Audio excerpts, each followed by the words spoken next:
আসসালামু আলাইকুম প্রিয় দর্শক, একেবারে শুরুতে আপনাদের আমি একটা জরিপ এবং তার কি ফলাফল সেটা দেখাবো। এই জরিপটা আমি করেছিলাম, কি লিখেছিলাম সেটা আপনারা দেখেন, তাহলে বুঝতে পারবেন 2 মাসে খুব একটা চেঞ্জ হয়েছে কিনা।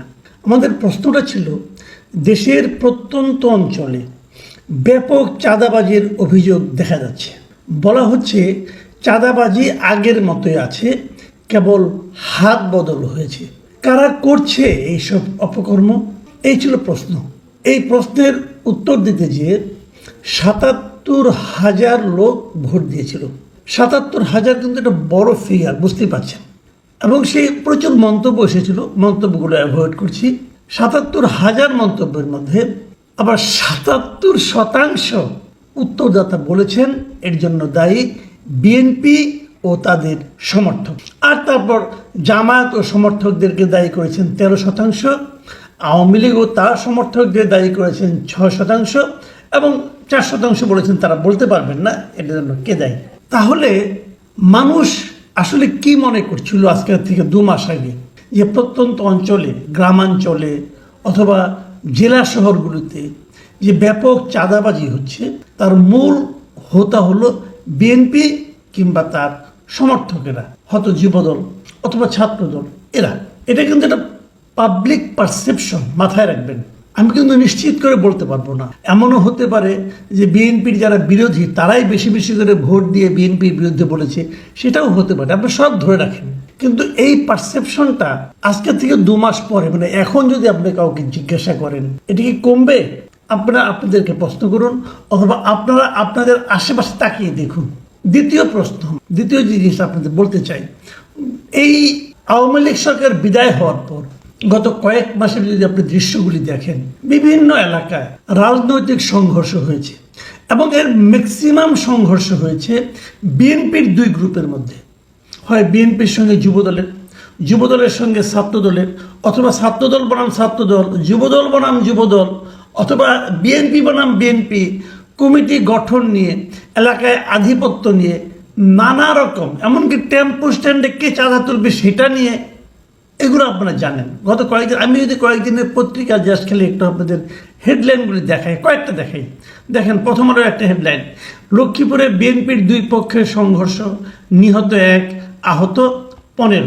আরেকটা হেডলাইন, বাজার ইজারাকে কেন্দ্র করে ফেনীতে বিএনপির 2 পক্ষের সংঘর্ষ। সিদ্ধিরগঞ্জে আধিপত্যে দ্বন্দ্বে বিএনপি ছাত্রদল সংঘর্ষ, গুলি, আহত 10।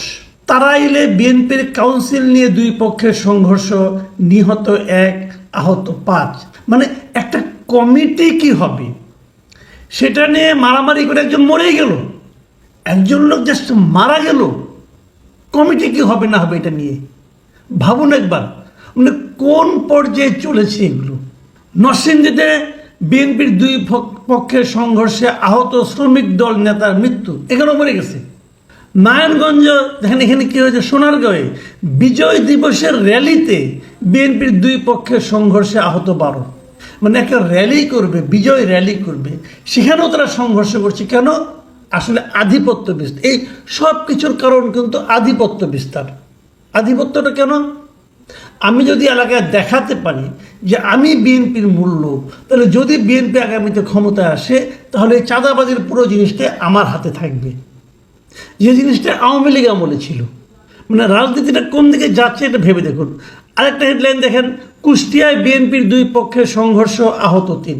মানে এরকম আপনি যদি খোঁজেন অনেক পাবেন, অনেক। আমি এক জাস্ট খেলে হাতে কাছে যেগুলো পেয়েছি আপনাদের দেখালাম। আবার দেখুন এই যে ঘটনা প্রবাহ, এই ঘটনা প্রবাহের আরেকটা দিক আছে, সেই দিকটা একটু বলি। সেই দিকটা হলো, সম্ভবত বাংলাদেশে বিএনপি প্রথম একটা রাজনৈতিক দল, যে রাজনৈতিক দল নাকি এই সময়ে সবচেয়ে বেশি সংখ্যক তাদের দলীয় নেতাকর্মীকে এই সমস্ত অপকর্মের অভিযোগে অথবা অপকর্মের দায়ে দল থেকে বহিষ্কার করেছে। কোথাও কোথাও বিএনপির পক্ষ থেকে তাদের কর্মীর বিরুদ্ধে মামলাও করা হয়েছে, পুলিশের হাতে ধরিয়ে দেওয়া হয়েছে। হয়েছে কিনা? হয়েছে। এটাও কিন্তু প্রথমবারের মতো। কখন আগে দেখেছেন? আমি দেখিনি। যে নিজ দলের নেতাকর্মীদের এভাবে ধরিয়ে দেয়, দেখিনি আমি। তাহলে এই সব কিছু আমি বললাম বিএনপি নিয়ে, কেন বললাম সে আলোচনাটা একটু আসি, সংক্ষেপে আসি, বেশি বড় করলে অনেক বড় হয়ে যাবে। প্রশ্নটা হলো, প্রথম প্রশ্নটা করি, এই যে মারামারিগুলি হচ্ছে, এই মারামারিগুলিতে এই যে অঘটন অপকর্মগুলি হচ্ছে, এতে বদনাম হচ্ছে কার? বিএনপির।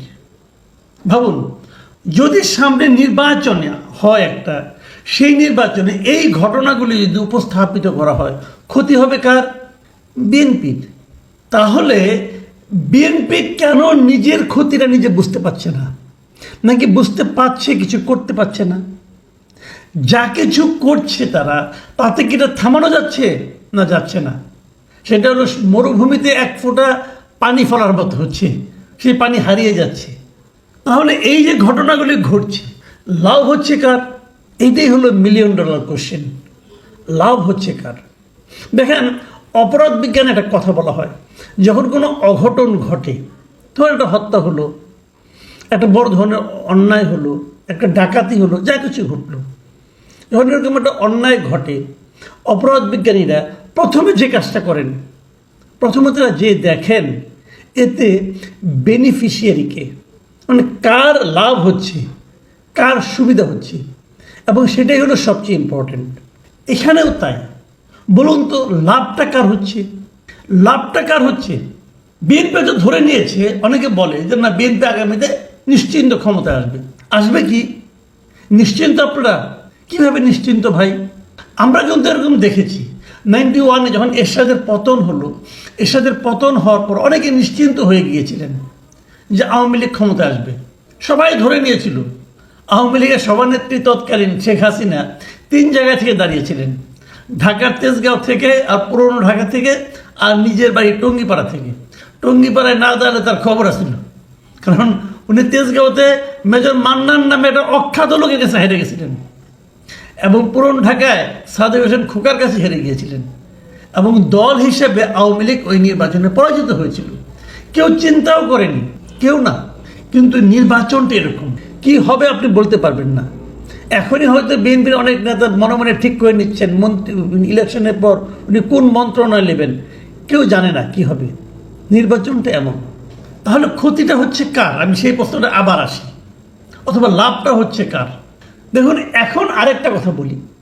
ইদানিং একটা কথা প্রায় শোনা যাচ্ছে যে বিএনপি কেবল নির্বাচন করে বলা হচ্ছে, কিন্তু তার মানে ওই যে যেন ভাবখানা এরকম বিএনপি নির্বাচন হলেই জিতে যাবে, সেটা যে নিশ্চিত না, এটা আপনারা বুঝতে পারছেন।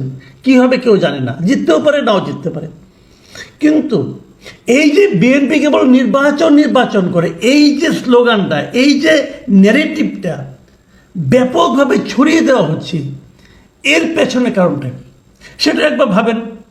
এর পেছনে কারণ হলো যে বলা হচ্ছে যে বিএনপি নির্বাচনে যদি বিজয়ী হয়, যারা বিজয়ী হতে চাচ্ছে, বিজয়ী হওয়ার জন্য পাগল হয়ে গেছে, বিএনপি নির্বাচিত হলেও সেই একই ঘটনা ঘটবে। এই যে একটা স্লোগান প্রায় শোনা যায়, নৌকার ধারে শীষ, একই সাপের 2 বিষটা কি ধরনের কিছু একটা, ওই স্লোগানটা কিন্তু ইদানিং শোনা যাচ্ছে। তো এই সামগ্রিক কর্মকাণ্ডে লাভ হচ্ছে কার? লাভ খোঁজার আগে আরেকটা স্লোগান বলি, সেটা কি?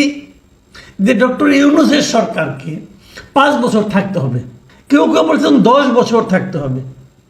তো ইউনূসের সরকার কি কোনো রাজনৈতিক সরকার? না, অরাজনৈতিক সরকার।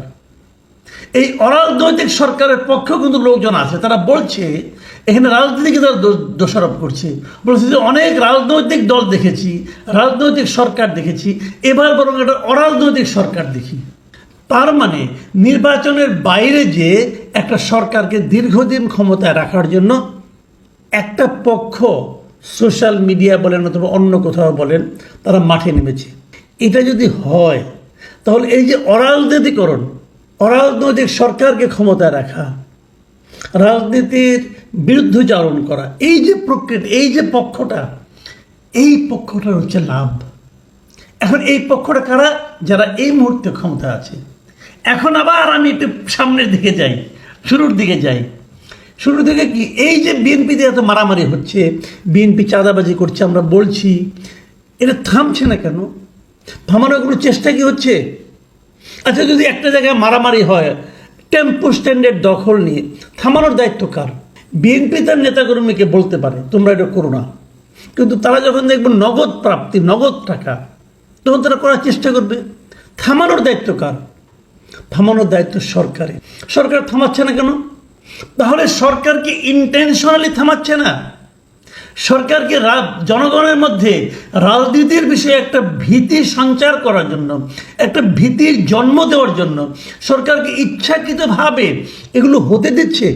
তাই যদি হয় তাহলে ভিলেনটাকে, এই জিনিসটা কিন্তু আমাদের ঠান্ডা মাথায় চিন্তা করতে হবে। আসলে এই সব কিছুর পেছনে কি কাজ করছে? এর পেছনে একটা খুবই সুপরিকল্পিত চিন্তা কাজ করছে বলে আমি মনে করি। আমি আশা করব সরকার এগুলো থামানোর চেষ্টা করবেন। যদি সরকার এগুলো থামানোর জন্য এখন থেকে সতর্ক, যে দলই হোক, আপনার তো দল দেখার দরকার নেই রে ভাই, আপনি সরকারে আছেন, আপনার দায়িত্ব সারা দেশে শান্তি শৃঙ্খলা বজায় রাখা।